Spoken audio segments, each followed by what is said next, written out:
Namaste everyone, this is Teji. Today's headlines are: Indonesia's Mount Merapi erupted on Monday, which is located on Java Island.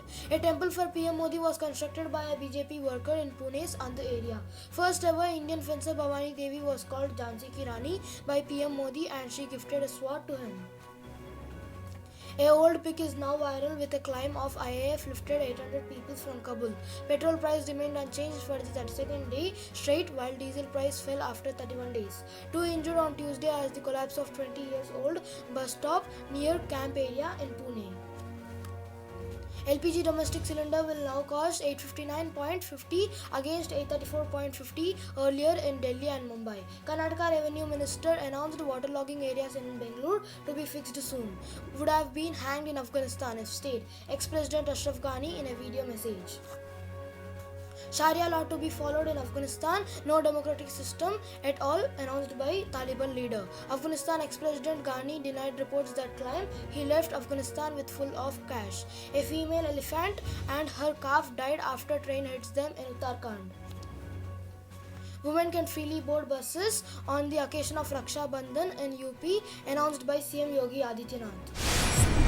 Indonesia's most active volcano, Mount Merapi on Java Island, erupted on Monday, sending lava and gas clouds 3.5 kilometers down its slopes. This is Merapi's biggest lava flow since authorities raised its danger level in November last year. Yogyakarta's Volcanology and Geological Hazard Mitigation Center's head, Hanik Humaida, said the volcano shot hot ash 600 meters into the sky. A BJP worker has constructed a temple for PM Narendra Modi in Pune's Andhra area. As per the worker, the temple is a tribute to PM Modi for building Ram Temple at Ayodhya and abrogating Article 370, among other things. Built at a cost of 1.6 lakh, the temple has PM's bust and a poem displayed next to the structure. Bhavani Devi, the first ever fencer to represent India at Olympics, took to Twitter to share pictures from the felicitation function held at PM Narendra Modi's residence for sportspersons who represented India at Tokyo Olympics. In a tweet, she revealed that PM Modi called her Jhansi Ki Rani. She added that she gifted a fencing sword to PM Modi. A picture from 2013 has gone viral in India with the claim that the Indian Air Force has recently airlifted 800 people from Kabul amid the Taliban takeover of Afghanistan. The picture, however, shows Philippine residents on board the American C-17 aircraft after being evacuated due to a typhoon. India and US have both sent C-17 aircraft to Kabul for evacuations. Petrol prices remained unchanged in the most of the country for the 32nd day on Wednesday, while diesel rates fell by up to 21 paise after 31 days. In Delhi, petrol price remained steady at 101.84 per litre, while diesel price fell by 20 paise to 89.67. In Mumbai, petrol price stood at 107.83 per litre and diesel price was reduced to 97.24. 2 persons suffered injuries after a 20-year-old structure of bus stop collapsed in Pune's camp area. On Tuesday, the incident occurred on Molidana Road at the bus stop for civic transport buses of PMPML. Most of the people standing under the bus stop managed to move out when the bus stop suddenly collapsed, officials from Lashkar police station said.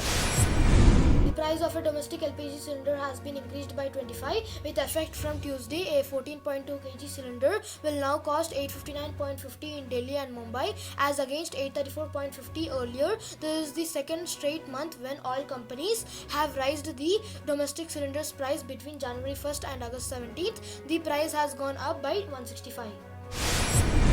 Waterlogging areas in Bangalore have been identified and will be fixed soon. Karnataka Revenue Minister R. Ashoka said, I have instructed the officials to construct shoulder drains wherever necessary so that we can prevent waterlogging on Bangalore streets. Ashoka added, the minister stated that if any official is found to be negligent, action will be taken against the erring official. Ex-Afghanistan President Ashraf Ghani took to Facebook to share a video message from the UAE. He said that had he stayed in Afghanistan, he would have been hanged by Taliban in front of the eyes of the people of Afghanistan. Taliban forces had hanged former Afghan President Muhammad Najibullah the last time they took control of the country in 1996. Taliban leader Wahidullah Hashmi has said there will be no democratic system at all in the Afghanistan because it does not have any base in our country. He added that Taliban would apply Sharia law in the country. He said that Afghanistan may be governed by ruling council while Taliban supreme leader Haibatullah Akhundzada would likely remain in overall charge.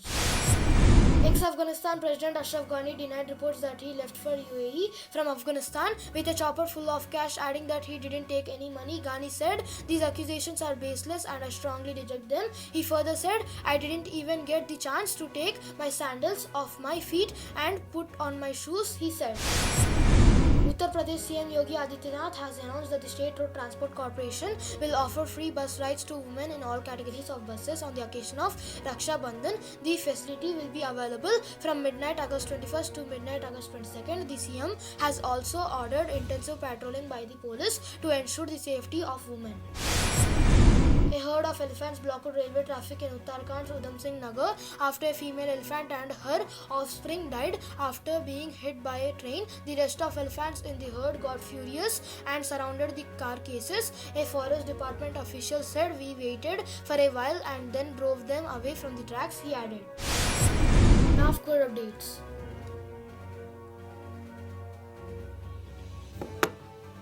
National-wide updates.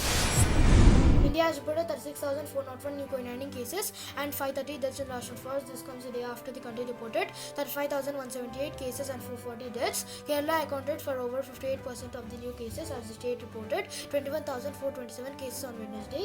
India's active caseload stood at 3,64,129, the lowest in 149 days. In this tough time, please do follow SMS rule, which is sanitizing, mask, social distancing. I know that we'll win this fight against COVID-19. This is me, Tejay, signing off.